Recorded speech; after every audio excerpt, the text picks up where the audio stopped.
everyone. Hello, welcome to the show. This is not your typical Crisis of Infinite Opinions, but rather a special Halloween special episode. I am your host, Honey. Next to me is Miranda. Hi, I'm DinoMightyMiranda, your friendly neighborhood amateur Batman historian. Right below me is Knight. Hi, I'm Knight the Werewolf Teacher. I am a fake werewolf and real teacher. Now, over to your favorite comic talker's favorite comic talker, Rena. Hi, I'm Rena, or otherwise known as Rocker Free on TikTok. No S, the S was taken. I make way too long videos on way too short a platform.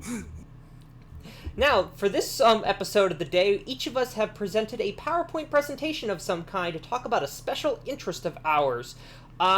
Do we wish to Rochambeau to determine who will go first?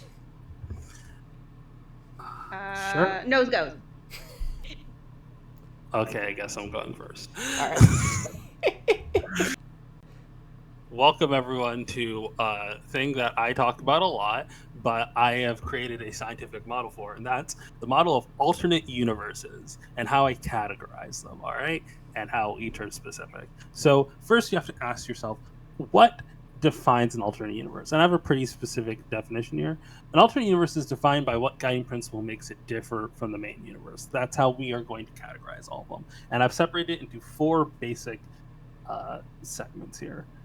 Types of alternate universes, they are what ifs, elseworlds, lilliputts, rewrites. Some of these terms you've heard before, some of these you have never heard because I made them up. But before we get into that, one rule, they can and often will break their own rules. This is like, this is basically what categorization bets fits what they are, not necessarily the only thing that fits. All right, before we get into it, I have to introduce a concept that I also coined, which I'm going to call Platonic canon. Platonic canon is a version of the mainstream timeline that may or may not actually exist, but is there to create contrast with an alternate universe. The actual main continuity may not be what an alternate universe is actually based on, but rather an idea of the main continuity. So a great example of this is Injustice. So in the Injustice game, for those of you who have not played, it is an alternate universe story explicitly. There are two universes that meet. But in the Injustice comics, that's a story about how the bad quote-unquote universe came to be. And because of that, there is no secondary universe. But it's also not based off of our main Earth 1 universe that we expect from the comics. It's made out of this weird hodgepodge of continuities that are just kind of based off of the vibe of the DC universe at the time. And with that in mind, you have to realize that this is what I refer to as like a Platonic canon. The Injustice universe is not deviating from any specific canon. It's deviating from its own custom-made canon that is designed to fit the alternate universe, if that makes sense. All right? Why is this The important? Platonic ideal of a canon. Exactly.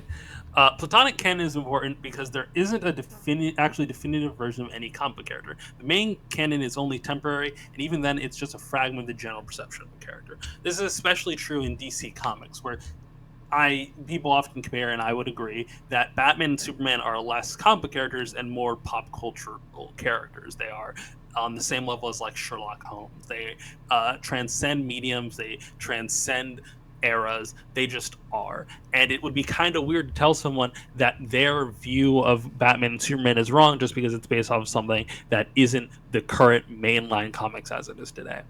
And this is why we need to get rid of copyright. Exactly.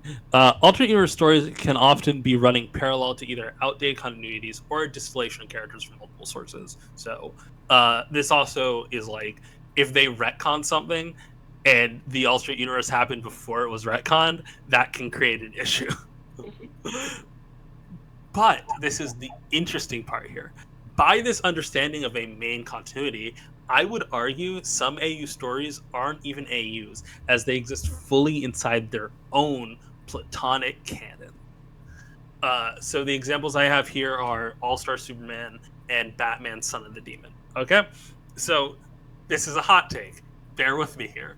Okay. I would argue All-Star Superman is just as much an alternate universe story as New Earth Superman from the 1980s. Both exist within their own canon, separate from the current timeline, but are adding to a collective idea of Superman rather than creating a character meant to be distinct from bog standard Clark.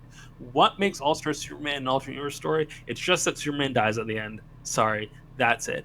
Otherwise, it's a story that perfectly fits in within the universe of Superman. It just happens to exist in a version of canon that isn't exactly one-to-one, but so does past versions of continuity. Now, Son of the Demon, I would say, is an easier sell because it was written to be in canon and then was decanonized after it was created because reasons that we don't need to get into. Warner Brother executives were going to take Mike Barr out behind God, fuck the joke up. All right, so let's get into the actual specific versions. What ifs? I would define what ifs as a question splitting off the timeline. So you quite literally are asking what if. The example here I have is in Elseworld, ignore that, which is Batman, which is specifically In Darkest Night, I believe is the name of it, which asks the question, what if Batman got a Green Lantern ring? Side note, so many what ifs are just what if X character were Y character. It's really a problem. But all what ifs have divergence points, a central question or moment that defines how it's all its changes spiral out. But just because it has a divergence point doesn't make it a what if. Divergence points are common in alternate universe stories because it fits in with the cosmology of like how we typically view the many worlds interpretation. That's getting into stuff that isn't super important. But saying that you're a what if doesn't automatically make you one. Instead, parts of the world should flow naturally out of the divergence point and have a logical reasoning for why they are the way they are. Too many contrivances to make a universe a certain way, and then it's likely not a what if. So a lot of what ifs will have contrivances. For example, in here, for some reason, Sinestro decides to merge himself with Joe Chill in this book. It's a very stupid book. No one tells you that In Darkest Night, actually a bad story. Don't read it. But I have hands to throw with it. But it's always going to have some contrivances because it fits to a story. The difference is contrivances to fit the story versus contrivances to make the universe a specific way. Now, if it is nothing but contrivances to make the universe a different way, it might not be what if. Instead, it might be... Oh, wait. I forgot to talk about this.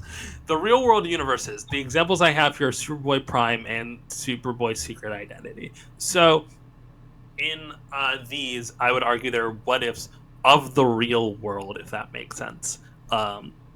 It's our real world, but they ask, what if Superman existed in that real world? And since it can't literally be our real world with all those facts, because otherwise there couldn't really be a story, it is also based off of a platonic canon of our real world, if that makes sense. All right? Cool. Another hot take, I would argue. Elseworlds. Elseworlds are when you have nothing but contrivances to fit. So I would define this as a thematic parallel of the main universe. The example here I have is Earth 11, the Earth of teen justice and all that, which is known as the gender swapped Earth. I would just argue it's the queer Earth. It's very much not like... It's kind of gender swapped, but there's a lot of changes. So the universes got... Yeah? No. Oh, sorry. So when you mentioned divergence points earlier, I was reminded of Holy Terror, where the divergence point is, what if Oliver Cromwell didn't die as early as he did, and as a result, all of the British Empire was a Christo-fascist nightmare? Yeah. Holy Terror sure is Holy Terror. But the universe's guiding principle is a theme or a mirror of the main universe. Even if there's an in-universe reason for this change, the rules are about how the universe presents itself, not its author's claims. So an example of this is if you looked at the official reason why Earth is different, is the claim is that Themyscira had a larger influence on the world as it formed, which doesn't explain why Superman, an alien, is a woman in this universe. Just doesn't explain that. But whatever. So it's actually essentially, if what ifs are throwing a rock in a pond and watching the changes ripple out, Elseworlds are a mirror. They're meant to you think of a thematic rule and then you warp everything around that rule. adaptations. I would argue adaptations are inherently Elseworlds because the thing that you're paralleling it from is the aesthetic and the medium of it, right? It is not a specific divergence point that you're like throwing out there. It is warping around a specific like theme, essentially. All right. Mhm. Next, Lilliputs. This is a term I coined myself. Lilliputs are world of hats. It's the same as another town or kingdom or planet. The example here I have is Earth 11. I'll go into it because I know that our audience may not know much about Dragon Ball Super. It's not super important. Essentially, Earth 11 is nothing like our hero's main universe. It has basically no similarities whatsoever, but it isn't like a mirror. There's nothing about the Earth that can be defined by a divergence point or like a split or a reflection thematically of that universe. Lilliputs are to universes what Narnia is to kingdoms and Vulcan is to planets. It's just another world to build. It's named after Gulliver's Travels, in which he goes to the island of Lilliput. It's another place that can be explored. It's more world building. Lilliputs are defined by having no connection to the goings-ons in the main universe. It is its own entity, not made to mirror, reflect, or comment on the main universe. If it has any of those things, it's not a Lilliput. It it is just what if we had another place to continue world building. So like Lady Quark from Crisis and now has her own planet universe. Yeah, that's actually a perfect example of it because it's just another universe that doesn't have Superman, doesn't have a Batman. It just exists to add more flavor to Crisis that's going on. So any like absorbed published house would be a Lilliput, like Earth 10 with the Quality Comics, Earth 5 with the Shazams, Earth 4 with the Charltons. Yes, but there are times in which they will like retroactively change that. So like I think of Final Crisis and how they claim that the concept of Shazam is a reflection of the concept of Superman, which is kind of like a self-fulfilling prophecy because the reason why Superman is the way he is because of Shazam, but whatever, we don't need to get into that. Rewrites are an out-of-universe departure from the text. Similar to Elseworlds, they'll have a guiding principle, but the guiding principle will be from outside rather than inside. So rewrites are the rarest form of alternate universes. They, like I said, that's when the principle guiding change comes from an out-of-universe perspective. They don't need to literally be rewrites. So I use the term rewrite because the easy example I think of is when you have a writer come back and rewrite it. So I was thinking of X-Men Forever, where Chris Claremont writes as if he was never fired. He claims that. Definitely wasn't writing like that. The example here I have is Tales from Earth 6. So Earth 6 is not in Elseworld because it's not like reflecting off of a guiding principle of like what if all of the world was more grounded or what if all of the world was more this. It's just what if all of the world was through Stan Lee's another example I think would be it's Earth 8 Tangent Comics I would argue is also a rewrite because it's literally tangential from the main universe, stuff like that.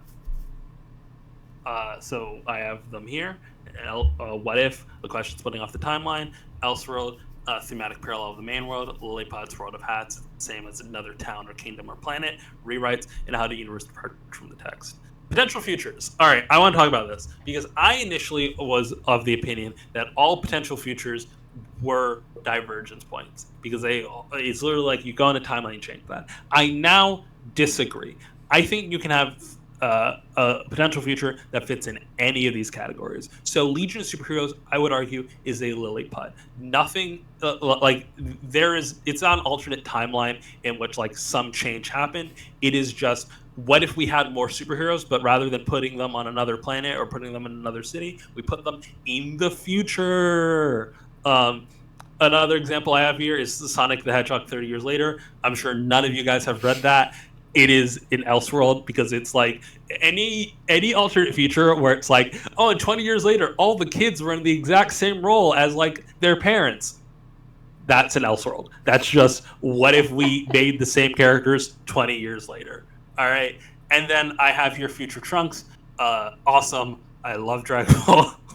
Future Trunks is a what if, because it's based off of the single divergent point of what if Goku died, and that's where like the world splits off from. Did you have to get an image of him just eating shit? It's very funny. Fair. Alright. So like Batman Beyond would be a what if. Well, I don't think Batman Beyond would be a what if because it's based off of a theme. So like Cyberpunk.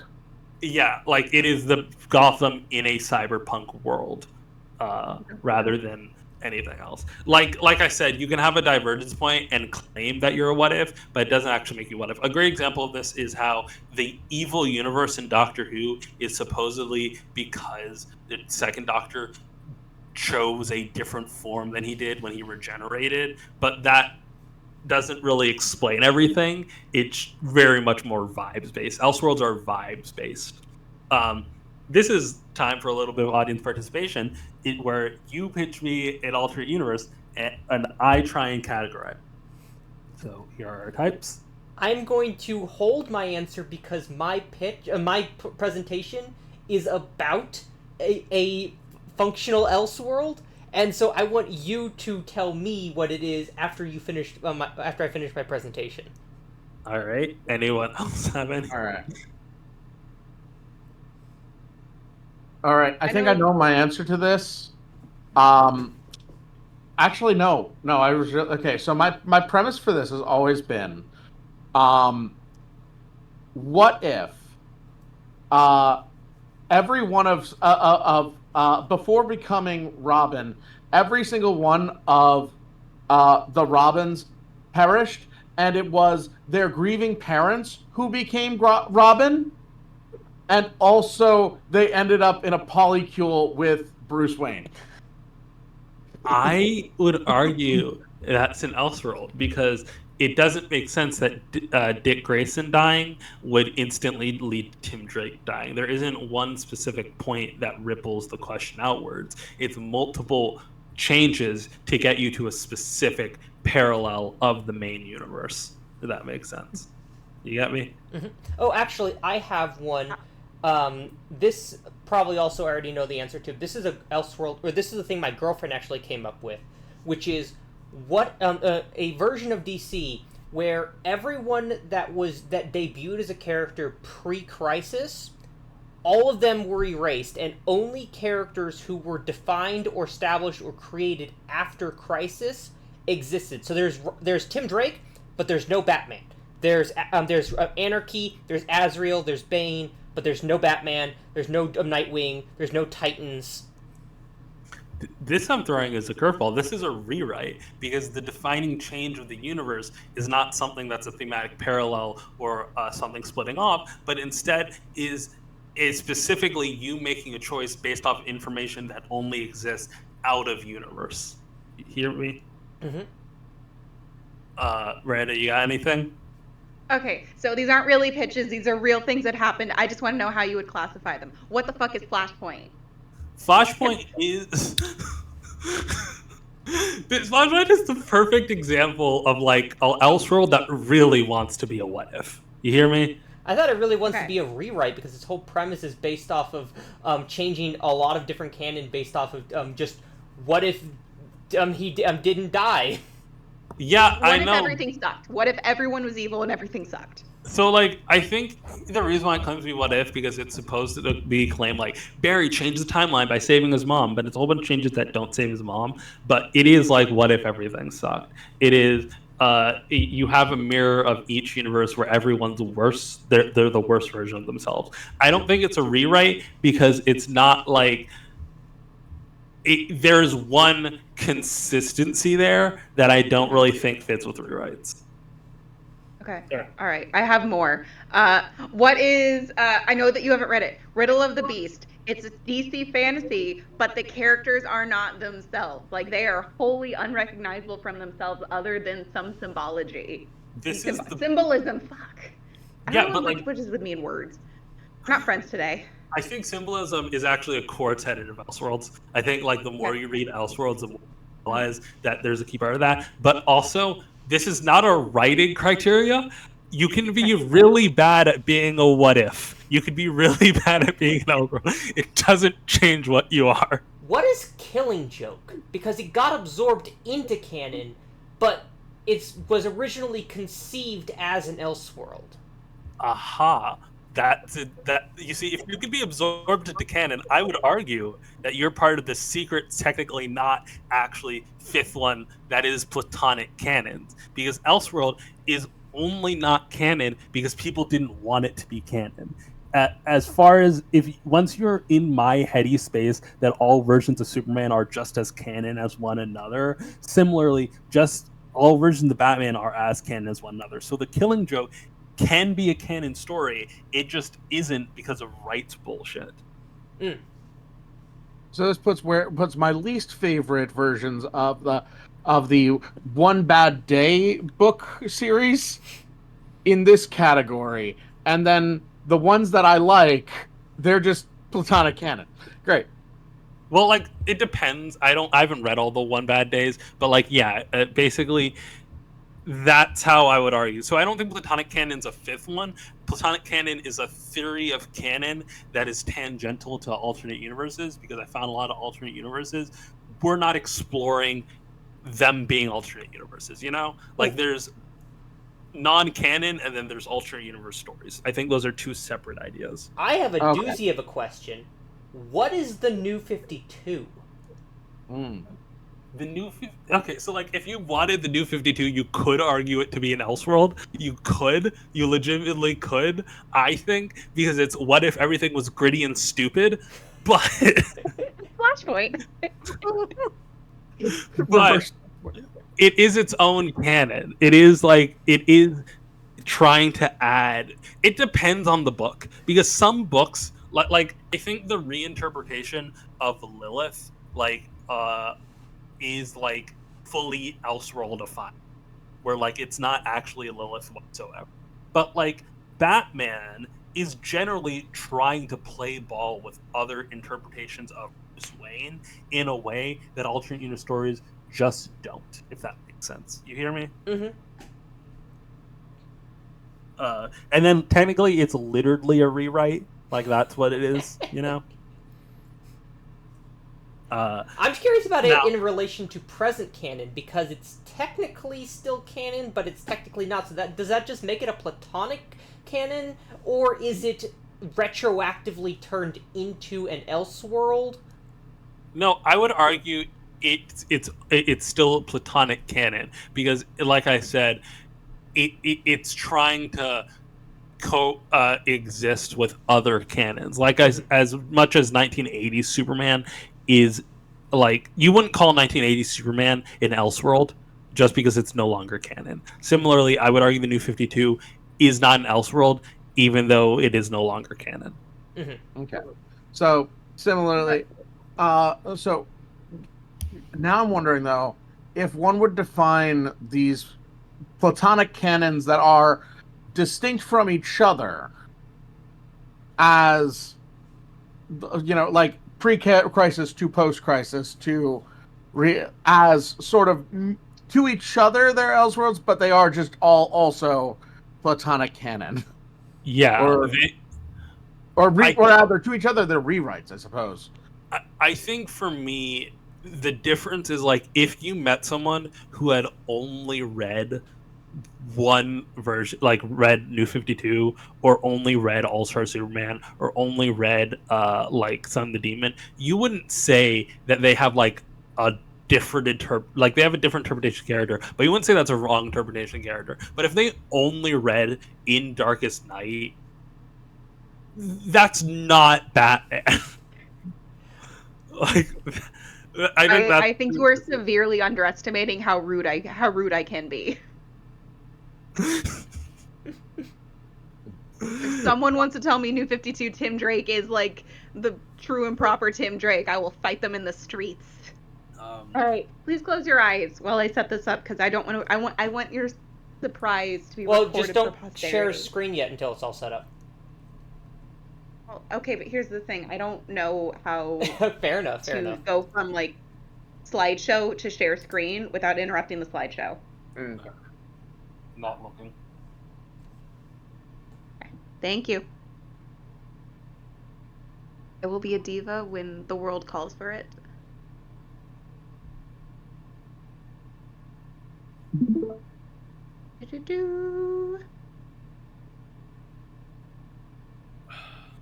All right, you may look at this time. Oh wait, I gotta hit the button. No, I wasn't even in the stream. Yeah, we weren't even in the stream yet. I like this Cha-cha! Hey kids, welcome to Earth Prime, a DC-themed amusement park. Get your wallets out, cause you're gonna want to get in while the getting in's good in hats. So are we taking away Six Flags' licensing? Oh yeah, they haven't done shit with it. All right, That's what fair. will be there? Journey into the world of your favorite comic book characters. The park itself will open with a spoke design, very similar to other parks that are legally distinct. In the center of it will, of course, be the Hall of Justice. The Hall of Justice will be a thrilling drop ride, wherein the story is that you are going to take a tour of the Hall of Justice Museum, and then you will be brought up to get to see the Watchtower. But hijinks ensue. There will be a variety of lands for you to go to with themed attractions in each, including Themyscira, Paradise on an Island, where you can witness the contest of the Amazons, a show that premieres at least 4 times a day. You can explore the city. I'm picturing Themyscira as having sort of a marketplace set up, right? Having lots of picnic space, having lots of greenery, and having lots of interactive elements such as like a playground. And then, of course, you can face down Doom's Doorway, a thrilling water ride where you can encounter quite a few of Themyscira's more mythical inhabitants. I like to imagine. Sorry, I like to imagine that in the Doom, it's like the ET ride where you have to like shoot things, you know, where you have to like use water guns against the animatronics. Ooh, I hadn't considered that, but that's not a bad idea. Or perhaps, for your fancy, you could go to Metropolis, the city of tomorrow, where you can dine at Planet Krypton, take a tour of the 31st century, or aid the Man of Steel himself on a thrilling coaster ride, where you and Superman are working together to fight someone. It's not going to be this guy. I don't know enough about Superman to say who exactly you're fighting in the storyline. Or perhaps you want something a little bit darker, like Gotham City, the Gothic center of crime and villainy. Wander the city, dine at the Iceberg Lounge, Earth Prime's premier dining location, where you can catch dinner and a show and be saved by Batman 3 times a night. Tour the Batcave, led by the helpful tour guide Batmite, as he shows you all of his favorite places from his favorite superhero's life, and help solve the mystery. So one element of this theme park is I think there should be an element of play that you don't have to pay any extra money to feed into. So in each of the themed lands, there will be some interactive element, something for you to do that apart from waiting in lines and spending money. In Gotham City, it will be a mystery that you can solve using environmental clues from around the park. Respective other areas that I just haven't fleshed out. Oa, gateway to the cosmos. Or perhaps the Oblivion Bar, a doorway into the fantastic.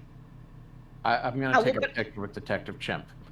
I'm going to order a drink and take a picture next to Detective Chimp. Is Guy Gardner's Cop Bar on Oa? If you want it to be and you have money. Now you might be asking, but Miranda, how on earth will we get around this fantastic park? It sounds too big to simply be walked, and you'd be right. That's why we have the Boom Tube, a series of rails taking you from land to land all across the park, and in between there will be dioramas from Jack Kirby's New Gods. But, of course, you might be asking yourself, I think that I might want to go multiple days. Where on earth would I stay? Clearly there's too much to see and do in one single afternoon. To which I would say, you can check in at the Titans Tower Hotel, featuring themed rooms to all of your favorite teeny bopper superheroes. There's no way that it's actually a T. It can't actually be a T. There's no way the fire department will sign off on that. I bet if you invest enough, I can get any architect to sign off on anything. Get your wallets out now, folks. I would never be able to live in like side rooms, you know. Maybe it's more shaped like a Y, but the Y the sides like are just a little. I don't know. Like It's something to give it some support under there. I think we could do it. Or structures, yeah. Yeah, some buttresses. That's my presentation. I went through it very quickly. I'm sorry. I love this. I want to go right now. My only question is, where's Central City? Where's the Rogues? You need a Flash museum. Where's the Flash museum? Well, Actually, you should say, where's the Rogues? Because I was thinking, now you see, the mysteries and the games, the puzzles and all that stuff, that's going to have to reset at least every 3 months in order to encourage people to want to come back, right? You can solve the mystery and figure out it's the Riddler behind the thingamabobbin, but what are you going to do when all of a sudden it's Two-Face? So, I am suggesting that we will see the villainies in our Halloween overlay when the villains win. I think Central City would be like the equivalent of like Main Street USA, where it's like the place where you walk into. Central City has that like kind of like middle Americana kind of vibe to it for me. I feel like see that. Listen, I had to narrow things down. I realized that I had 2 cities technically already in this with both Gotham and Metropolis, and I wasn't going to cut either of them. Like, I think the Flash Museum is way too similar to the Batcave, like the touring things, you know, like that's. But I guess, yeah. Definitely has the gift shop. So you got to get your Flash light up shoes. Of course. Mm-hmm. Of course. The Flash is going to be one of. You could have like 8 different people play the Flash and just be like, what?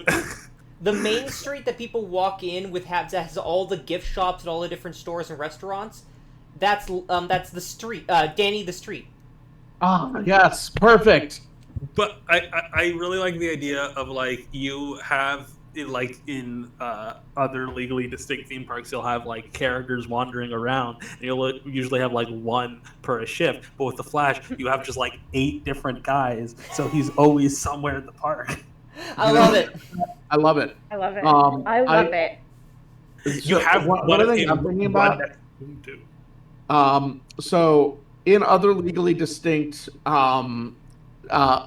properties like this, they usually have an outside of the park area with lots of drinks, lots of some kind of a downtown boardwalk type treasure thing, island. Right? Yeah, right. An island of pleasure for the adults, and I'm just imagining that themed off of Bloodhaven with like the casinos and everything.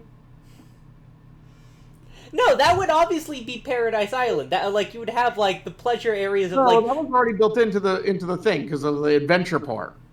No, you would have you would have the Themyscirian Vineyard. You would have like a little vineyard wine tasting area for like the adults to come to go to and such. We have classy. Well, I'm talking about like because Paradise Island is built into the park. I'm talking about the external area that anyone can go to almost any part of the day. Like that isn't like you don't need a ticket to go to. Like that has the like a bunch of souvenir stores and also like bars and stuff. Question: where would you locate this? Like, yeah, what city, what province of the United States is going to be where you're going to prop this place down? Anywhere where the land is cheap. Fair. You do it just like just like he who we're not going to talk legally about. distinct theme park builders. Yes. Yep. I will say I put a lot of thought into this. For example, the tour to the Batcave is actually a dark ride. It's Batmite taking you on a tour of Wayne Manor and the Batcave because he's like, and this is where Batman poops. Okay, so Arkham Asylum. How big of a giant penny souvenir can I get?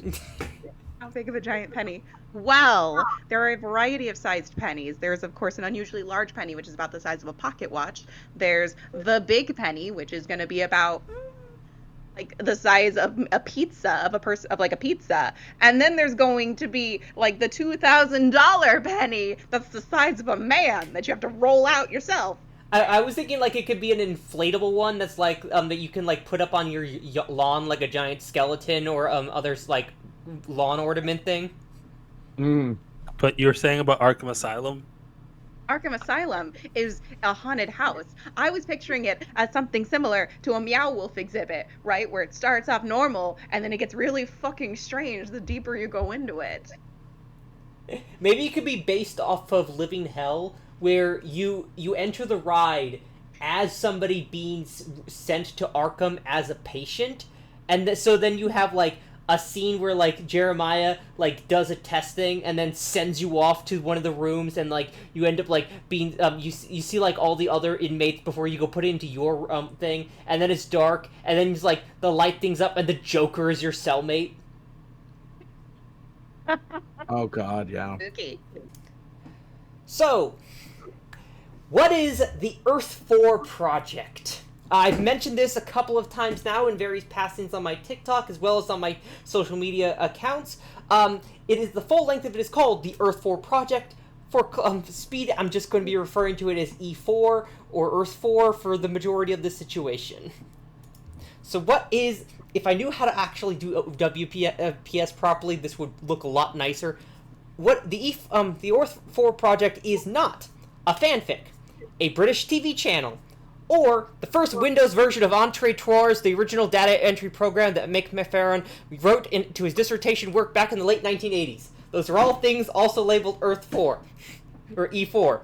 It is a fan publication project designed to create a fictional version of DC Comics' editorial and creative endeavors taking place across 80 years worth of fictional history. So it's not a fanfic? No. No. No, no. It is not a fanfic. Okay, but why? A fanfiction implies a singular story or a collection of stories written using characters and IP that I do not own. The focus of Earth 4 is not to write stories, but to write a fictional account of publication records, events, and yes, stories. So why should you care? You shouldn't! The only people who have worked on Earth 4 are the following people. Me, my lovely girlfriend Darcy, my adorable niece Dottie, my good friend Flash. That's it.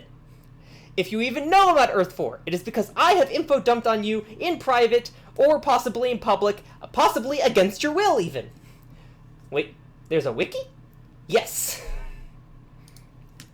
All information on Earth 4 is recorded on two sources.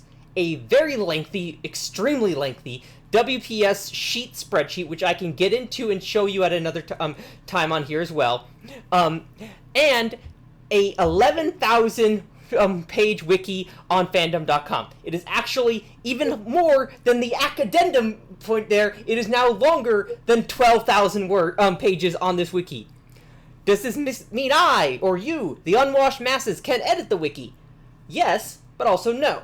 Despite what many have tried to argue on the Discord wiki, Discord fandoms have moderation, and the only content that is actually allowed on the wiki page is stuff allowed by the moderation that fits the themes and contents of the wiki.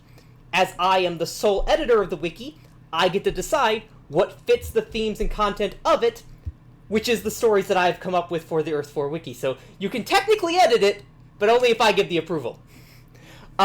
What is the intended goal of the Earth 4 project? To organize my fan editorial records of a fictional alternate timeline that only I know the full details of. Why did you even do this? Because I'm autistic. Where do we even start? Beginning, obviously. So, back like 5-6 years ago from now, I was getting back into comics, and I started reading a lot of old 80s comics. These were some of the big ones that really spoke out to me reading back then. Blue Devil, Blue Beetle, Captain Atom, The Question. These are all really good comics. I highly recommend all of them. However, they all share a very similar theme. They all quickly got abandoned by DC after they finished. Blue Devil finished after Crisis. No one touched him at all until like the mid-90s. Blue Beetle, his run actually did lead into him being part of the JLI, but that was about it. Captain Atom got pretty much erased from continuity for a good period of time, and no one did anything with the question except for Veitch right before Crisis happened, right before 52 happened. These stories all got pretty much swept under the rug despite all being really good. And I, loving these stories, wanted to see what would happen if DC had just kept writing about these characters instead of the characters who actually got popular. Which led to me thinking hypotheticals about where would these stories have gone, and based on the actual editorial decisions that would have gone into creating these things. Because I wasn't just interested in writing fan fiction, I wanted to know what would editorial have done with these characters in events, in timelines, in storylines. And so I ended up settling on Charlton as the cohesive structure for all this to be built on, because 3 of those 4 books were all built on Charlton characters. But what counts as a Charlton? First, you probably have to be published by Charlton Comics. Blue Beetle, Captain Atom, Question, Son of Vulcan, Nature Boy. Some of these characters have never even been published in DC Comics, like Nature Boy. But they were all published by Charlton, so they all count. But you could also be counted as a Charlton by being created by Steve Ditko, as he was one of like 50% of the creative staff that defined all of Charlton's major works. So other characters created by Steve Ditko also fit that vibe. Hawk and Dove, Creeper, Static, not that Static. But also, if you appeared in a DC Charlton book, so you're very integral to the stories of these characters, but you weren't created or tied to it, such as Plastique showing up in Captain Atom, Lady Shiva showing up in Question. But also, these characters debuted in other people's stories. Plastique debuted in Firestorm. Lady Shiva debuted in Richard Dragon Kung Fu Fighter. As a result, those stories would also have to be canon in this universe for those characters to have originally debuted. You can't just have Lady Shiva show up in Question if she has a bunch of pre-existing stories already told that she is alluding to in previous stories. Also, Richard Dragon also shows up in Question, so you also need to tell Richard Dragon stories elsewhere as well. But then also, Nightshade, a Charlton, and Bronze Tiger, a character from Richard Dragon, both appear in Suicide Squad.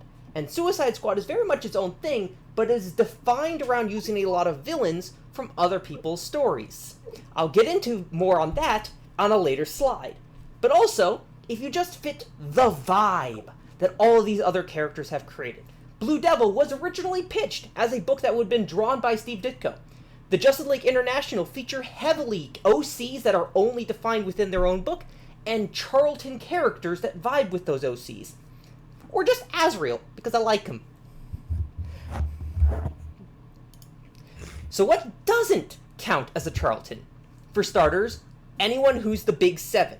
Batman, Wonder Woman, Superman, Aquaman, you get it. If they're part of what people generally consider the Big 7, Big 8, 10, or whatever, they're not going to be on here. DC is already giving them plenty of love in the main universe. I'm not going to give them more love over here. They can get their millions of comics already right now. This is about giving love to characters who aren't getting loved by DC. Also, Kirby. I had to draw the line somewhere, and Jack Kirby and Steve Ditko have such diametrically opposed ideas when it comes to writing stories that it just feels antithetical to have the New Gods in the same universe as Steve Ditko's creations. They just don't fit well together, in my opinion. So I made a rule that anything written by Kirby, not allowed in here. And then also, whatever just doesn't vibe.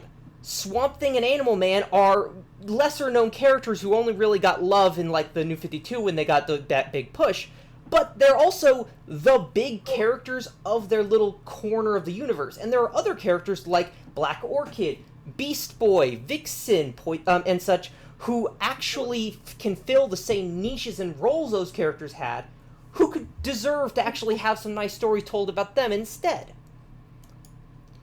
But what about the villains? Because like I said with the Suicide Squad, a lot of these characters have villains that were debuted in other people's stories, and a lot of the Charlton books did not have great villains. So you gotta pull some villains elsewhere, otherwise I'm just gonna be creating a bajillion original Earth 4 villains for these characters to all be fighting. But also characters like Captain Boomerang, the Suicide Squad, Trickster debuting and having appearances in Blue Devil and being very integral to it. These stories need these characters to tell the stories that they had. Because that's another big thing with Earth 4. Earth 4 is not just original stories. It is original stories used to enhance and build off of the stories I wanted to keep. I didn't just want to tell question stories. I wanted to tell question stories that built off of the O'Neill question. I didn't want to erase O'Neill's question. I wanted to see O'Neill's question expanded, progress further, see where you would go from that story into the 90s. And so you need the original characters who debut in those stories, such as Trickster and Boomerang, which means a lot of Flash rogues ended up getting kept along because they just happened to be really well liked and used in other people's stories. There's no Flash. Instead, I have Elongated Man as the standard hero of Central City. Also, there's a lot of Batman rogues because, again, in Suicide Squad, Deadshot, and Poison Ivy in this situation is the pre-superpowered version of herself, so she's just using chemical pheromones to hypnotize people. She does not have phytokinesis. And also Man-Bat. Fun story with Man-Bat is I originally included him because they were more explicit Bat-related stories I wanted to include when I first started this back 5 years ago. That has since changed. But I still kept Man-Bat because I did feel Man-Bat fit the vibe of Earth 4. So I ended up having a much different inspiration for where I took him, and we'll get into that in a bit. But as a result of this also, characters ended up getting shuffled around a lot. Poison Ivy, for instance, does not debut in Man-Bat or any other Bat semi-related story, but she actually, in my version of things, debuts in Power Boy, which was a one-off random character who debuted in a Superboy story. I only included him because I already have the Power Girl character in here, specifically as the Atlantean version of herself. And then, but I wanted to have a kid superhero at that time, because unrelated, there's also the Legion here, but there's no Superboy, so I needed somebody who would have been a kid hero connected to the Legion. And so I ended up creating Power Boy, who's basically a completely original OC.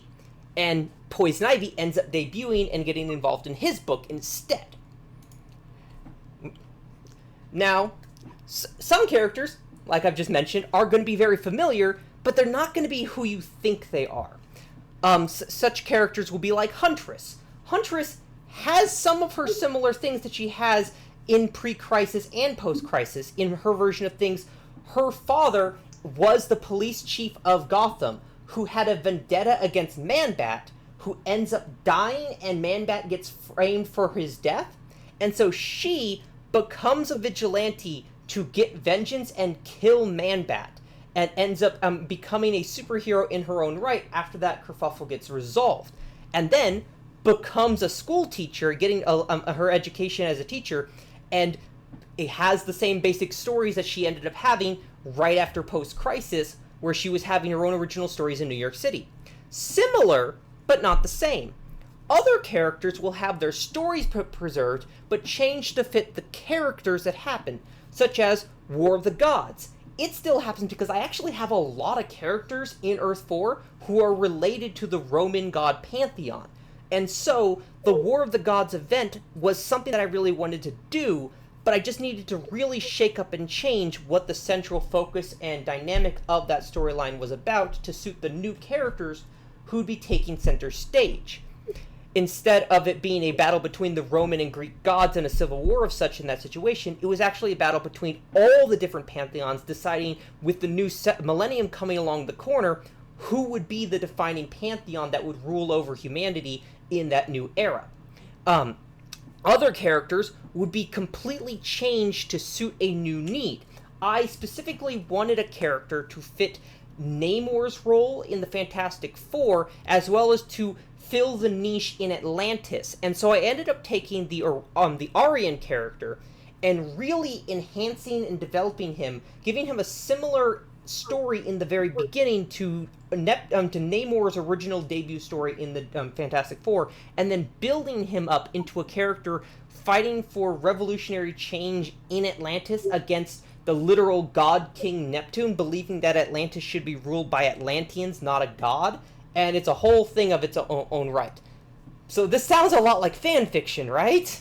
Wrong! Does it look like I have fan fiction written on this wiki? Okay, there are some stories written on here. So, there are a lot of actual stories written on the wiki, but there's also a lot of dead space, because a focus on Earth 4 is not the individual stories, but rather trying to organize and catalog as much space as I can and figure out weaving networks. Like, if I know that this particular crossover event is going to cross over these two stories, I need to have the individual issues that will be crossing over, and then but also I need to make sure that, all right, well, if the story is involving Nature Boy number 532, I need to have all those other 500 issues also cataloged on here, even if I don't have individual stories actually written for them, in case I come back and come up with a story that might end up with it. That's why I have over 12,000 different pages on this wiki. Most of them are empty pages waiting for a story to maybe pop up and show up in there. So how did I figure all this out? How did I decide where the things happen? Well, for starters, I had to first decide where a story was going to happen. An easy example would be War of the Gods. I knew War of the Gods had to happen when it did in 1990, so I just had to figure out what stories would happen in that, because like War of the Gods featured a lot of crossover and tie-in storylines that happened with the other books.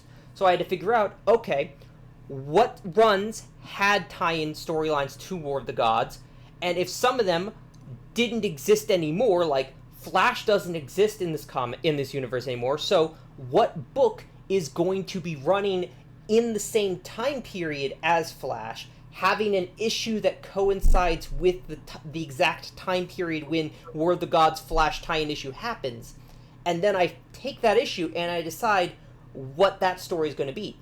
Other times, I'll decide, alright, I want to have a storyline in this time. I want to have a storyline between these two characters happen. Does this storyline fit as an 80s story or as a 70s story? And then I look at to see what other existing stories I already have included in like the 80s, and I find a spot that just chronologically fits well with the existing storylines I already have included. Or I will flesh out a story over time where I might say, alright, I want to have a story about this vague concept, but I don't really have a clear actual idea for what's going to happen on the individual issues. I just know that from issue 62 to 70, I want this story to happen. And so I'll have like the bare plot points written down on the main series page that catalogs all the individual issues for that series, but I won't have the individual issues writing down anything until I figure out the actual details I want happen there. Usually that'll happen after I've written like 3 individual paragraphs just detailing out that one story, and I realize, alright, at this point I need to start like breaking this up and distributing it among the individual issues. Now we come to the ending point of this situation, and I go to the frequently asked questions I get when I do bring this up, the situation. Number 1, who is my Superman or Batman? There is no single Superman here. Dan Garrett, Blue Beetle, Son of Vulcan, and Captain Atom have all served that role of being, like, the titular Superman, who can, like, be the all-powerful flying supernova who comes in and beats the space-embodied bad guy or something, but they all have this sort of role at different decades in their life. Dan Garrett has it very much in, like, the 60s and 70s, Son of Vulcan has it very much during the 80s and 90s, and Captain Atom sort of develops it very later on after that. But there's no single period, like single character who really embodies it.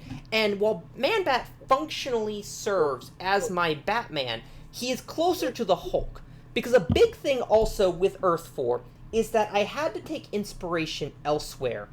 Because if I just did DC comic stories and built off of them themselves, I would end up looking really redundant to just being DC Comics with a different coat of paint, and I wanted this to be its own living, breathing thing.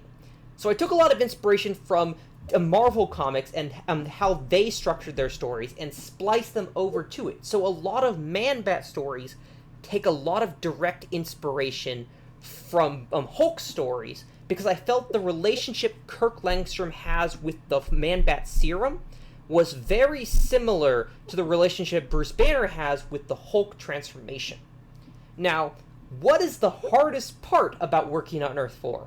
1, learning the code needed to make the wiki work. I swear, this has been the single way I've learned anything about programming, has been trying to mess with this. I've learned what a DPL is. I've learned what tabs are and how they work. But also, the single story I had the most hardest time working on was trying to bring Amanda Waller and the Suicide Squad back after her original run ends. Because she does just enough during the mid-90s that it's hard for her to actually get her own ongoing book without cutting into those things, such as her having a very strong importance in Eclipso's Eclipso's run that he has right after Eclipso Darkness Within, where she's part of the Shadow Warriors trying to take him down. But also, the ending of the Suicide Squad run ends with her basically becoming an enemy of the state, where she's actively fought against the US government at this point, shutting down the Suicide Squad project. And so you can't just have her sprout back up running the Suicide Squad again if she's an existing enemy of the state. So I need to first establish in-universe how Amanda Waller gets back in the good graces of the government enough that she's able to run her program again without having to constantly be looking over her shoulder for the government trying to take her down. Which meant I had to find existing books that I felt I could tell this story through, which became very difficult as there were a lot of other stories being told in those same books, but also had to be specifically characters who fit the espionage government-related operations that fit with those characters. Eventually I figured it out with Hawk and Dove and Sergeant Steele and all that, but that took me like 5 years trying to figure out how to get Amanda Waller and the Suicide Squad to work. And is insert storyline here, because people always ask that if like certain storylines happen, like did Nightfall happen if there's no Batman? Possibly. It depends heavily on if it fits with previous canon. The more modern the story is, the more it needs to be rewritten. Stories that take place in the 80s are a lot more likely to happen as they were originally written. But by the time we get to the 2000s, so much has changed canon-wise that you can't call it the same story anymore. Like, Infinite Crisis just doesn't work because there's no Superman, there's no Earth 2, there's none of the stuff that makes up Infinite Crisis to make it work, so it has to be dramatically redone if it's even going to exist in the first place. Why did I include insert out of character moment here? Because why would I include a character moment that I don't like? But the thing is, a big thing about Earth 4 is that it's not my story that I'm just trying to tell. I'm not trying to write my personal fanfic. I'm trying to capture what I feel the editorial decisions would result in. That includes bad story ideas that I feel would fit the area around it. For example, I still include Maxwell Lord shooting Ted Kord in the head. I just don't include it for the same reasons that it's included in the original thing. In my version, it's because a Dan Didio-esque writer really likes that Dan Garrett was a character they grew up on reading, because they have like 20 years worth of comics in Earth 4, and are pissed that Ted Kord is the new hotness that everyone likes who is using the Blue Beetle mantle. And so they try to kill off Ted Kord in this story by character assassinating him and Maxwell Lord. But the fans catch on to this when they notice that it gets thrown off to magic situations, and they realize they're bringing back Dan Garrett because he's a magic Blue Beetle, and they throw a riot. So to appease both sides, they create Jaime Reyes as a new Blue Beetle who is not Dan Garrett, and he's going to not be involved in magic storylines. So fans are still pissed, and eventually Ted Kord will get brought back, and that's how it is. That is the end of my presentation if you have any actual questions to ask me. I like how you call Ted Kord the new hotness when he's 20 years at this point that he's existed. Mrs. Kord's little boy. Also, I know I assume what you were going to ask is what this fits. This is like the biggest rewrite to ever rewrite. Like, you cataloged all the out-of-universe reasons why it happened. Yeah. Like, it is. Mm-hmm. Yeah, there's a lot of situations. Actual history. Like, that's one of the big fun things, is trying to decide, like, what's a bad story that a writer would absolutely write here, and why would that be written, and how do I make that work? That's some of the fun Englehart still do the Arisia thing? No, because Green Lantern doesn't exist here, so there's no Green Lantern Corps. All right, so you gotta scooch that off to someone else. How does scooch Arisia? Oh, poor thing. That's the thing. I tend to avoid that kind of stuff just because it makes me squicky to have to consider writing that. But but yeah. Reasonable. Okay, does Sword of the Atom happen? So that's a really interesting one because, okay, so the Atom doesn't exist. But I really like Jean Loring a lot, and I like her becoming Eclipso. So I created a functionally identical version of the Atom called the Exterminator, who is a superhero exterminator who shrinks down to the size of insects to go and hunt them. But he doesn't have his own book. He shows up as a supporting character in Yellow Jacket, which is a Charlton original character who, he's not that interesting really, but he's basically a book publisher who goes off and looking for inspiration for his books and always ends up finding a crime or something that he needs to solve. And he's he's a Yellow Jacket themed character. So he fights the Exterminator because a bunch of crooks want to rob a place, but they know the Yellow Jacket is going to be patrolling it. And so they tell the Exterminator, "Hey, there's a bad bee infestation in that building. Can you go and deal with it?" And so they scheduled their bank robbery at the same day as the Exterminator's extermination sequence, so that when Yellow Jacket goes to try and stop them, he's stopped by the Exterminator dealing with his bees. And then later on, the Exterminator pops up in various other storylines as a secondary character, or like he'll end up fighting a hero on accident for some reason. And as eventually, I have a storyline where the Sword of the Atom story happens, but it's from Yellow Jacket's perspective, where he is the other man sleeping with Jean Loring, and Exterminator is the B plot instead of the A plot. Okay. That's amazing. I have a question now, because... sorry, I just love that we have made Ray Palmer just the most inefficient exterminator ever. I love it. I hunt only the most dangerous game. People, bees. Okay. Your exterminator wants to murder each of them individually. Okay, so since this is a public wiki, has anybody ever stumbled upon it and thought it was real and then got upset when they couldn't find any of these comics? No. For starters, I don't think anybody who stumbles on a random issue is going to think it's real, because they're probably, like, 99.9% of the time going to find a blank, empty page. But also, you can't search for it. I've tried to Google the Earth 4 wiki just to find it and, like, hop on the page. It's, like, impossible. I don't know how the search algorithm works, but it doesn't show up. I just have to have the page bookmarked, and I just click on the bookmark whenever I want to go edit my wiki. That makes sense. God. Oh my god. I bet I can find it. I bet I could find it. I go down Google rabbit holes. I am terribly inefficient at Googling. I can never find what I want to find, but I can find everything else but what I want to find, so I bet I could do it. Okay. It is called the Earth 4 wiki. Okay. I'm not going to look for the Earth 4 wiki. I'm going to look for individual issues that only exist on the Earth 4 wiki. Sorry, no. I think it's called actually Earth 4 Ever. Okay. I have another question. Yes. Does Earth 4 have its own multiverse, or is it considered part of like DC's multiverse when you have to use those elements? That is a really interesting question. When I started this, I had the idea that this world's origin was created by a different outcome of Flashpoint, where instead of it all being coalesced into one Earth, it all spiraled out into a million different Elseworlds. But I realized that didn't really mean anything, because it didn't actually the only thing that would have resulted from that would have been Booster Gold still being himself after Flashpoint, and I couldn't actually figure out a way to both tell Booster Gold.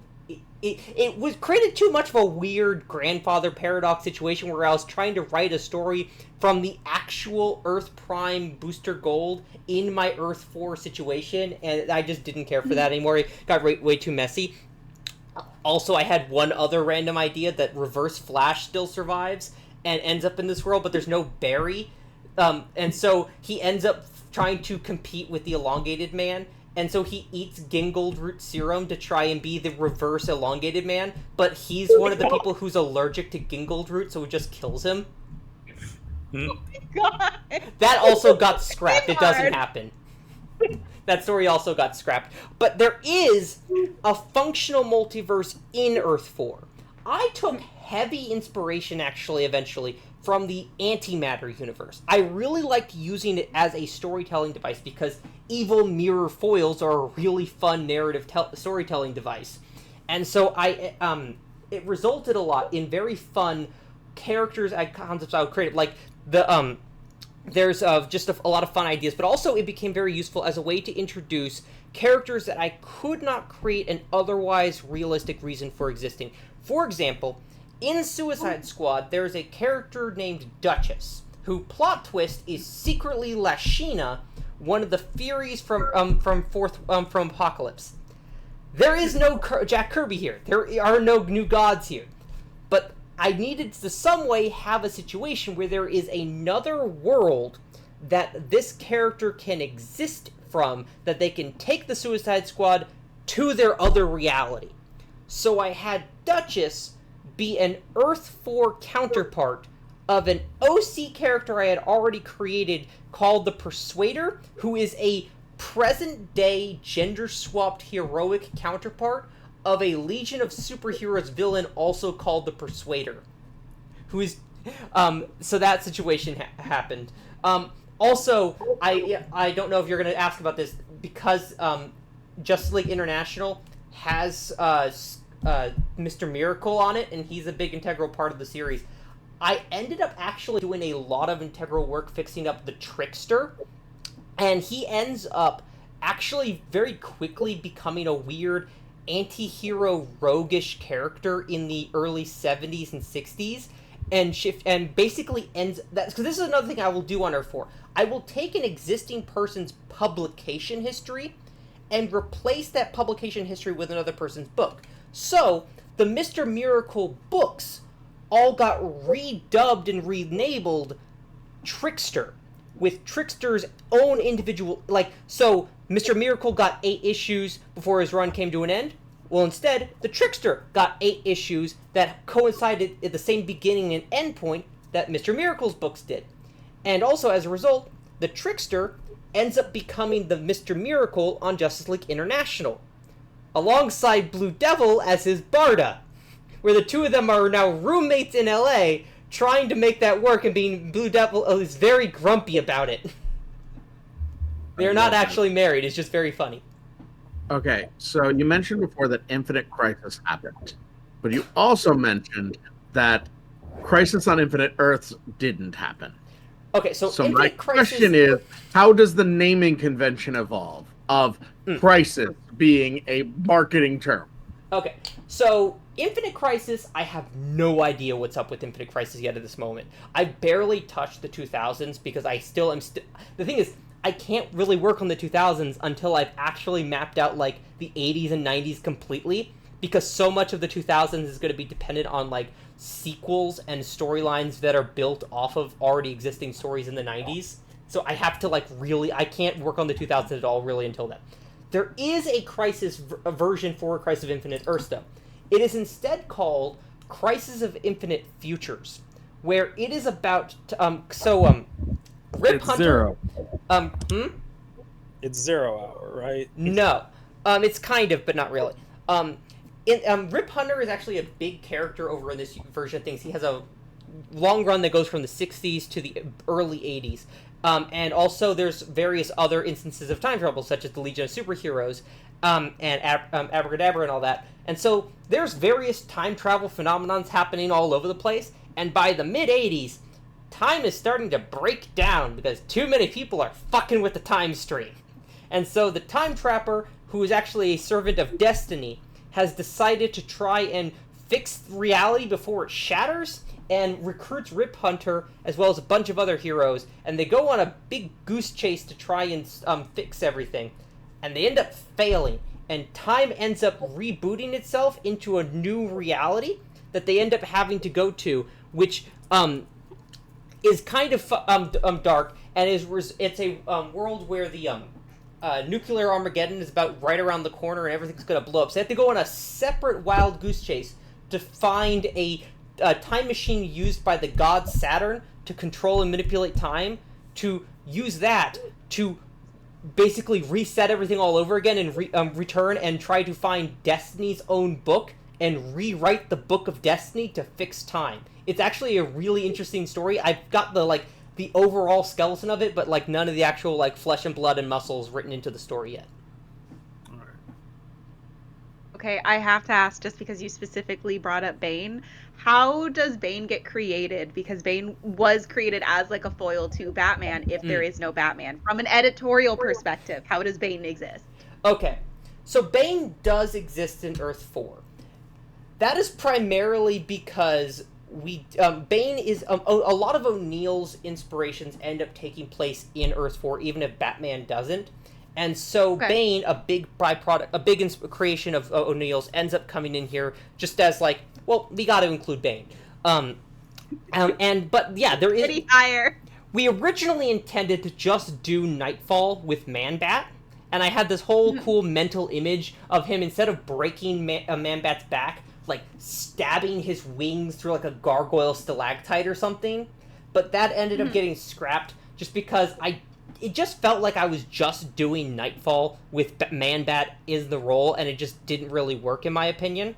So instead, my friend Flash heavily worked on on the Question sequel. That was his big thing that made him want to help me out with the project and everything, was he really liked Question and wanted to see a sequel happen. And he also really likes Bane. So I sort of left Bane up to him to figure things out. And he ended up coming up with a really great debut storyline for Bane, where it's a 5-issue storyline in the Question run, where Question finds a reporter with his neck snapped, who had just come back from Santa Prisca. And so he goes to Santa Prisca to follow up and investigate the situation, and ends up meeting Bane and learning his backstory personally from him, and then gets thrown in the same pit that Bane was thrown into, and ends up having to claw himself out of there and fight Bane. And it's a whole really great story, actually. I really hope we can one day actually, I think it's a really great story in its own right. I do like the idea that Bane, in Dark Knight, Dark Metal, where Owlman's I'm too good an idea to die, Bane still exists despite in a universe with no Batman. He still always prevails. But after that, we're still fleshing that out, actually, because that is the one story for Bane that we actually have cooked up and figured out. But there is no actual foil that Bane serves as in this universe. He's more of a really interesting villain without a hero dynamic he has now, where he just he'll pop up in a story that we feel would fit really well to see these characters interact with Bane. So the Azrael storyline still happens where he fights Bane, but we also have a story we really want to do where the Outsiders end up meeting Bane and having to fight him, and they end up having to team up with him, and there would be a scene where he ends up muscle going against with Brian, who has super strength, and this clash of strength situation between the two of them.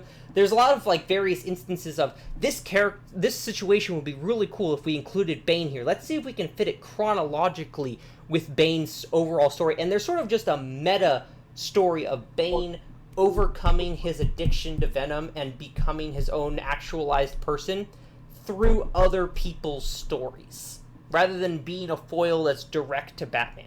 Though I did keep one explicit Batman story just with somebody else in the role of, which is the Bane thinks that he's Bruce Wayne's brother because he thinks that Bruce Wayne's dad fucked his mom.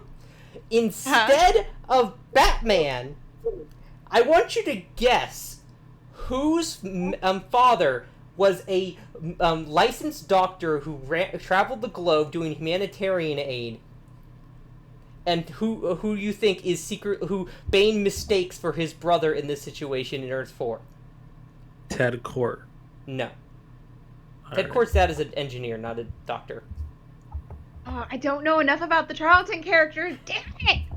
He is not recognized as a Charlton. He's a pretty famous character. Famous character, not a Charlton. Has this character been mentioned in this presentation? Not at all. Ooh, okay. All right. Famous character, not a Charlton. He's been in cartoons. Been in cartoons. He's also been in a TV show. Been in a TV show, been in cartoons, not in this presentation. Okay. And their father is canonically a doctor? Yeah, their father was canonically a doctor who traveled around giving humanitarian aid work to other countries.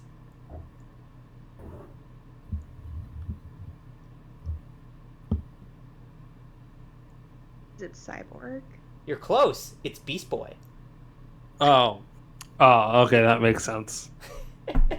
Very funny to have Bane have a vendetta against Beast Boy. He's just a little guy. No, to be fair, Beast Boy's actually grown up a lot. So the Doom Patrol are actually all part of Earth 4 as well, because they fit really well, in my opinion, with the niche of the situation. And they end up basically having like a massive little corner of the universe where they meld with the Outsiders and become like this thing of like just random superheroes all sort of coalescing together to form various teams of next generations and young generations. And like that was another one I've seen. I want to see just where the story would go. The original Doom Patrol run ends with the Core 5, the Core 4 being blown up on an island. And instead of retconning that, I decided to go with, there was so much fan backlash over people voting for the story to end a different way, that they decided to let decided to let a new writer come over and tell the story of Beast Boy and Mento dealing with the trauma of losing the Doom Patrol and building a new Doom Patrol out of a bunch of plucky sidekicks from other books, and forming and that run lasts for like 3 years before it hits a hiatus and gets canceled, before getting brought back in the late 70s, and then continues on with like new characters joining the book, new old characters finally coming back from the dead, whole lot of different things. It's very much inspired by like the X-Men and the Teen Titans melded into one thing. Alrighty then. I think I've I'm talked your long brother, enough at this point. Garfield. So my presentation. The anticipation is killing me. My better Agamemnon protocols. Oh. I'm gonna mute myself. All right. So the first half of this is mostly for the benefit of our audience. So first off, what are the Agamemnon protocols? They're the origin of Batman can be anyone with prep time. All right. So in Silver Age 2000, which was a comic which pastiched the Silver Age. So it was a 2000 comic that did that that took place in the Silver Age. The Justice League fought a villain named Agamemnon, who used his powers to mind swap villains into the bodies of the Justice League. As a result, Batman believed that it was imperative that the Justice League have countermeasures in place in case they were ever turned evil. Because Batman is bad at making friends.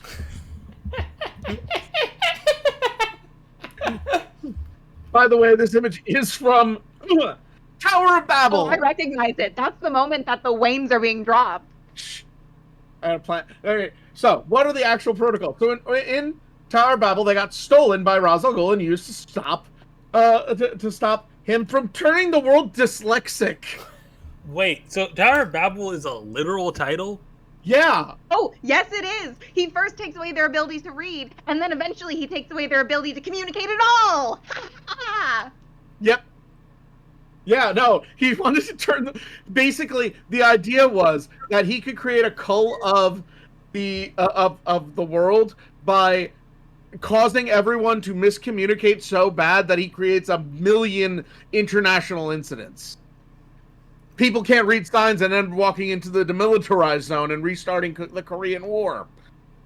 Oh, you watch it happen. It's terrible. It takes like 10 minutes from the point that nobody can read anything anymore before like planes are falling out of the sky. It's bonkers. It's bonkers. It's as though people who have lived their entire life living their lives, all of a sudden we're like, I don't know what streets are. Yeah, it is terrible. I literally had the street lights today go out in front of like my house, and like people worked around it because they still know how to drive and walk and cross streets if they don't know what the signs are. Yeah. All right. So, the dyslexia is not really important here, although it is funny. I can say that because I am dyslexic. I realized that late in life. Anyway, what did he do? So first off, he made Superman's skin invisible. Why? Because then his organs would be getting all of the solar radiation and it would overload him with power. Okay, why is this your contingency plan? This only works if Superman has a moral compass. This only works if Superman doesn't want to kill a bunch of people.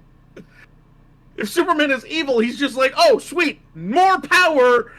All right? They did say it is all he can do to prevent himself from exploding. However, he has laser eyes the entire time he's trying to prevent himself from exploding that are super powered.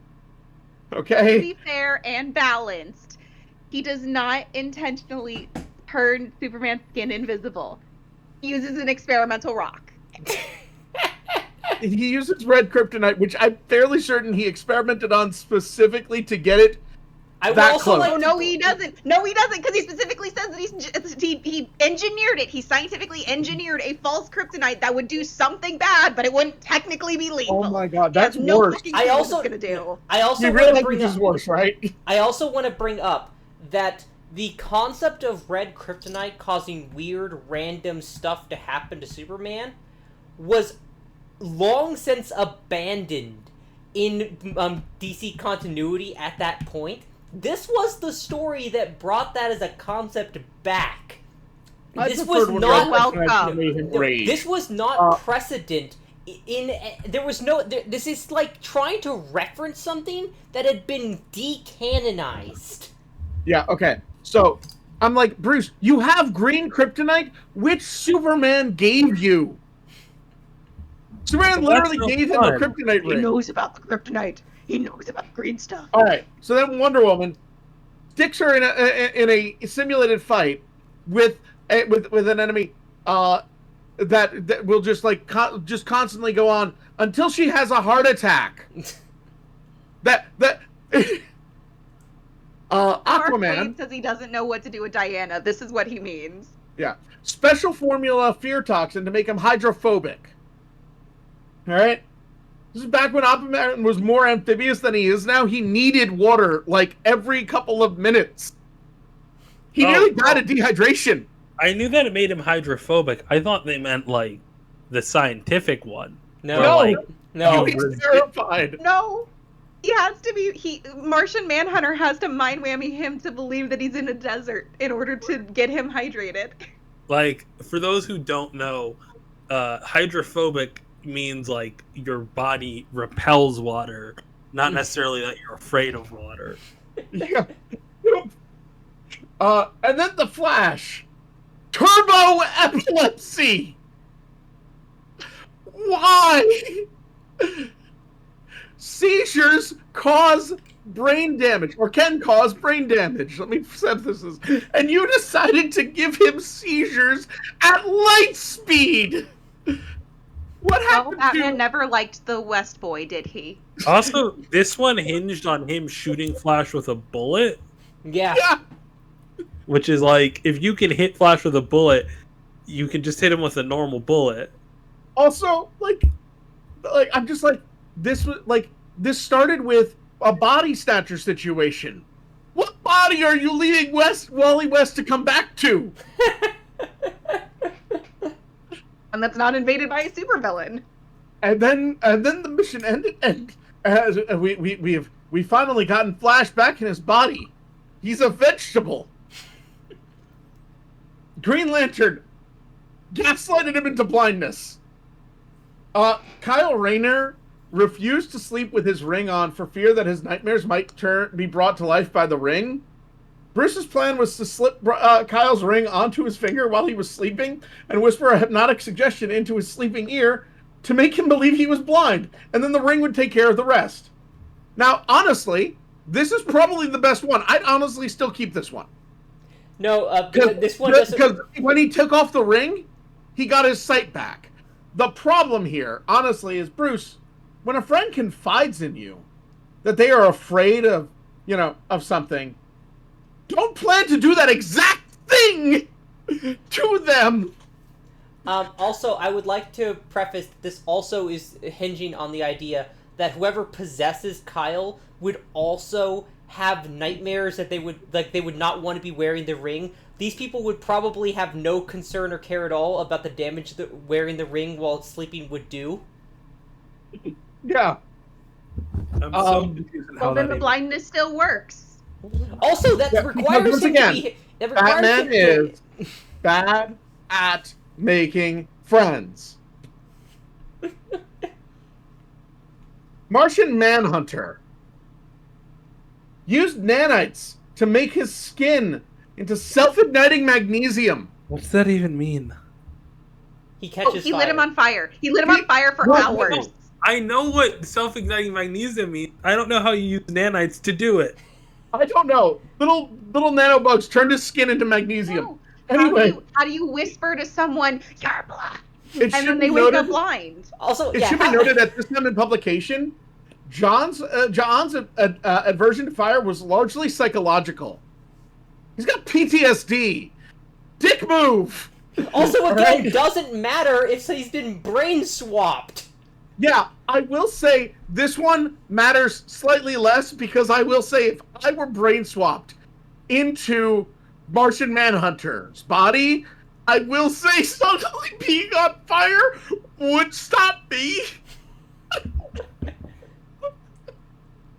Yes, suddenly being absolutely just unstoppably on fire would, yes, stop me from doing bad things as John. But like I said, if it's like some alien from a planet that's mostly fire, totally fine. But like if it's a human villain, yeah, honestly, it's gonna freak him out.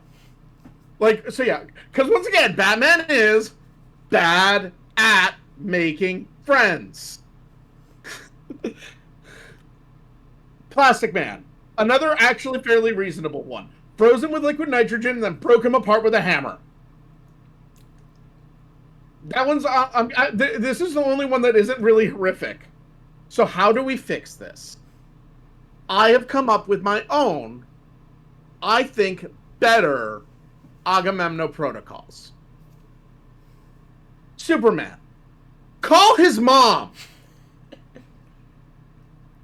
If Ma can't convince that boy to stop being evil, there's nothing that will. All right, he's a mama's boy. This won't work against Ultraman or Injustice Superman. But then again, neither would the first plan. Wonder Woman.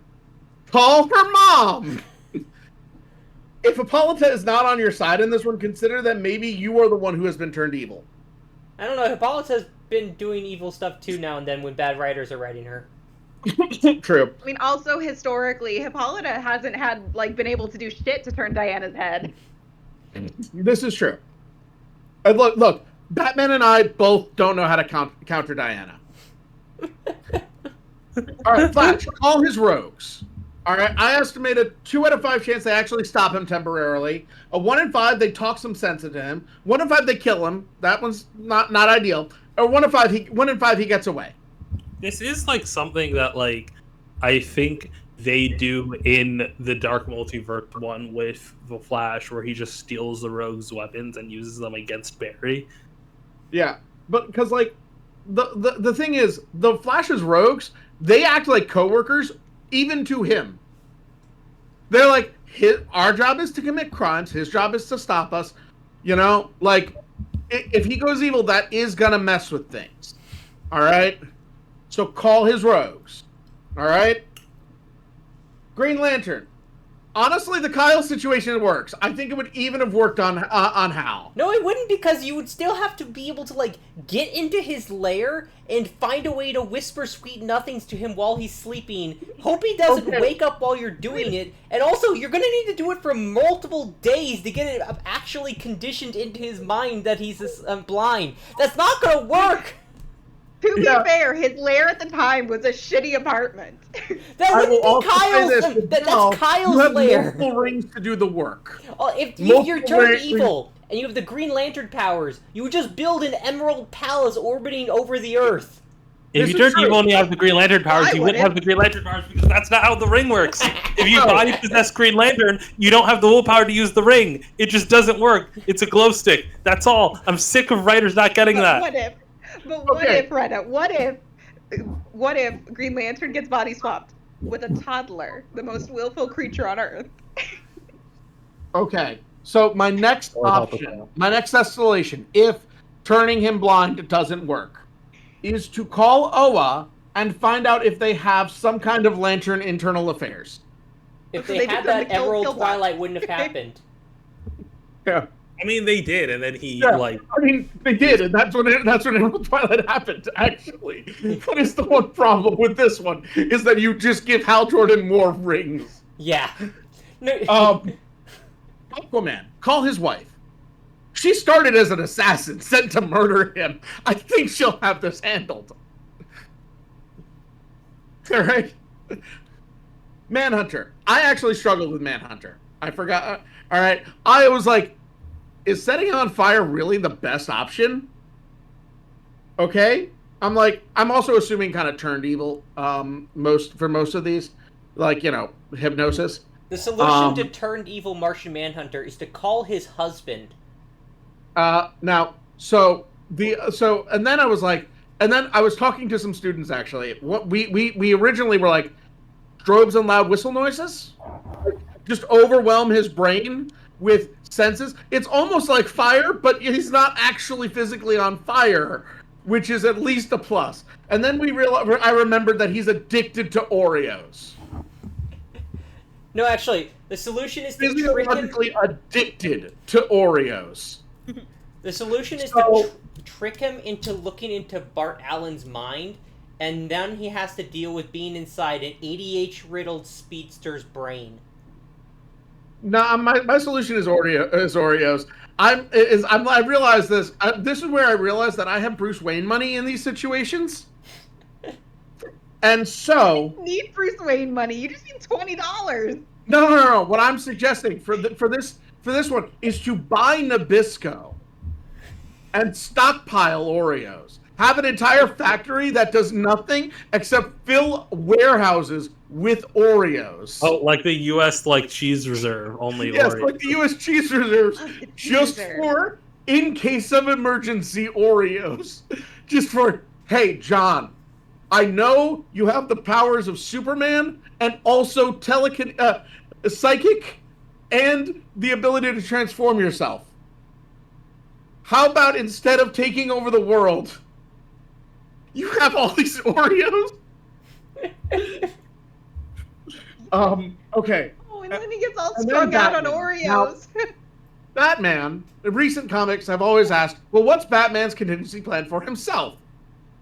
And Chip Zdarsky expertly answered this with, he built a giant murder robot with his imaginary friend.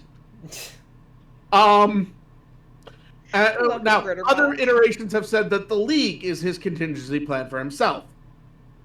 I think someone else had a very much closer idea to what I was going for. And that person was Ra's al Ghul, who called his mom! Ra's al Ghul's plan in Tower of Babel to deal with Batman was to resurrect Thomas and Martha. There's no way that would have worked. Those guys are dust now. I mean, but what if it had worked? Yeah, to be fair, honestly, the problem was they tried. It was Part of the big fight was them. What was the Justice League preventing the caskets from being lowered into the Lazarus pit? I think just the zombies of Thomas and Martha just would be a bad thing. I mean, usually Roz goes into the pit kind of fresh. These guys have been dead for 20 years. You could also just shoot him. Or That's true. Or we could go for the murder robot. No, just point a gun at him. He's still human. This is true. I know. I just like my answer of saying that Roz was just trying to call his mom. All right. I'm just picturing a universe where they do end up in the pit, and then we have like Red Hood Lost Days, but with the Waynes. Yeah. So now I have my own contingency plans for characters who we've never seen the contingency plans for. And now I've often seen these with like code names attached to them. There were a couple of honorable mentions who didn't get in here because I forgot to put them in. And also because I don't have access to some of the comics for the panels that I wanted to put in here. Nightwing was just going to be Big Rock. Because it's timely. Oracle was just going to be a slide that says, don't put your contingency plan for Oracle in a PowerPoint. She'll hack it. Don't put it on a computer. Write it down. So anyway, Code C-Lister. All right? Evaluate your recent decisions and decide if you have this coming. Have you recently built a totally not evil privacy-invading satellite? Have you built a totally not evil murder replacement robot that is currently hunting us? Have you recently dismissed the concerns of smarter, better, hotter superheroes? Is the answer to any of these questions yes? If so, piss off.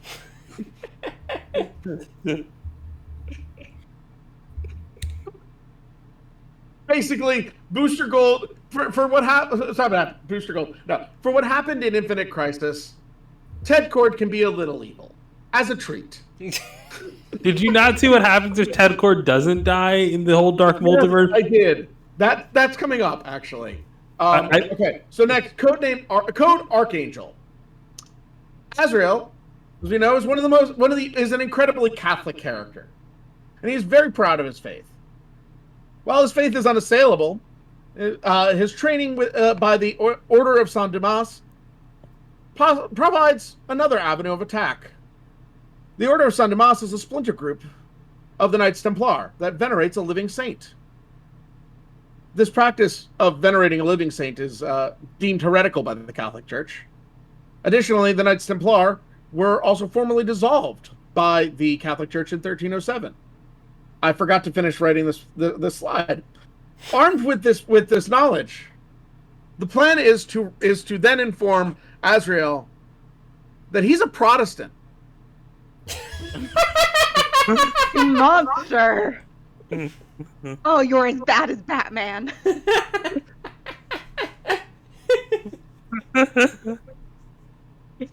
You bastard, he's gonna have to start wearing condoms. This one works for either the question, Vic Sage and Robin. It does not work for Renee Montoya. I think she would see through this. You spend Wayne R&D money to develop a 3D puzzle toy. You know, one of the ones that you first take apart and then have to put back together. Except upon opening, this device would surreptitiously create an extra piece. So there's no way of putting it back together. And then put an insultingly low age minimum on the box. Ages 3 and up. It would work. I hate to say it, but it would work. Smart. Mm-hmm. No, Right. Vic wouldn't care. Now, Code Royal Jelly. My plan for Honey, in the event Honey is evil, is to threaten to temporarily ban you from our Pathfinder game. Additionally, and this one came up in this meeting right now, was to buy DC Comics, since I've got Wayne money for this plan, greenlight Earth 4. You now have an Earth 4 imprint, which should take up all of your time for being evil. It would work.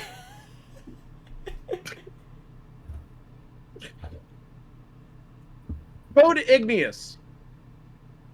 No. You should have. Damn it! I didn't know you needed them today. I didn't know you needed them today for this PowerPoint presentation. I would have given you the actual file for this picture. Sorry.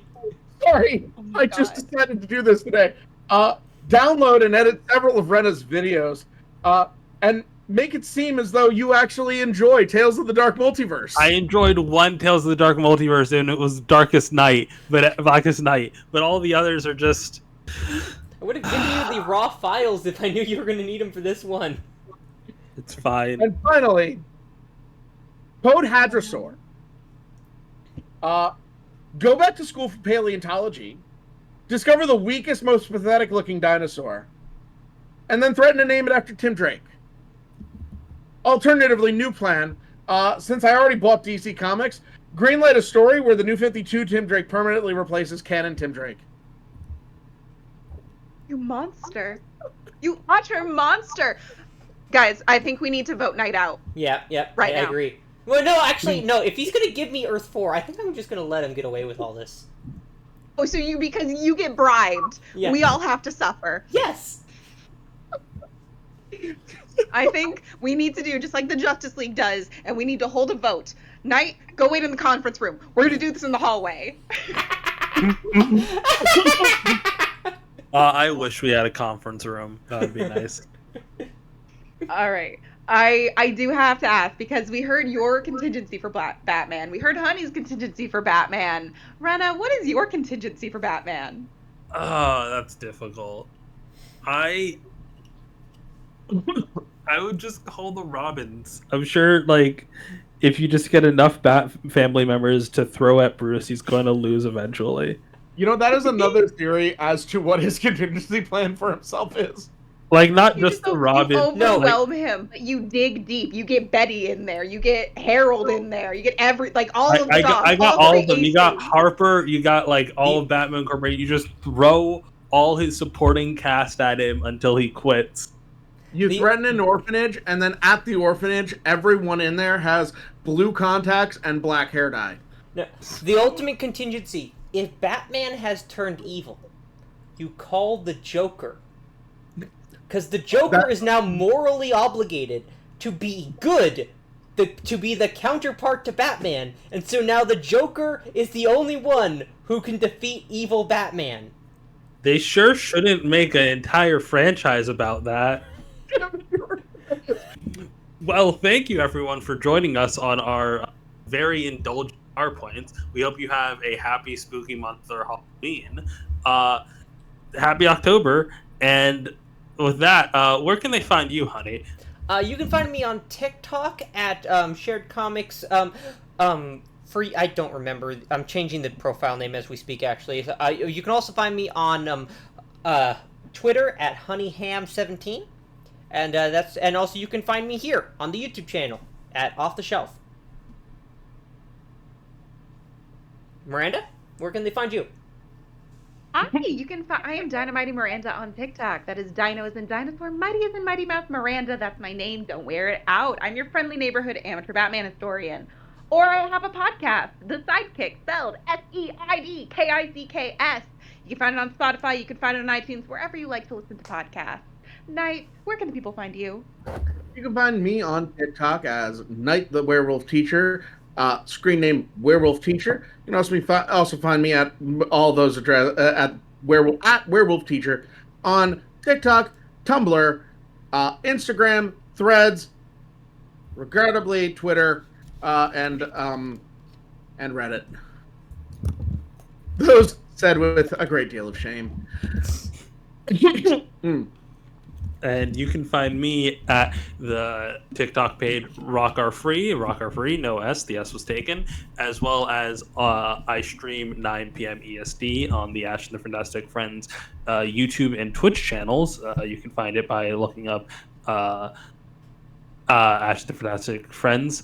And then me and Miranda also stream every other Sunday at what time it's 11 p.m. EST for me, but what time zone is it? It is 8 p.m. Pacific Standard Time.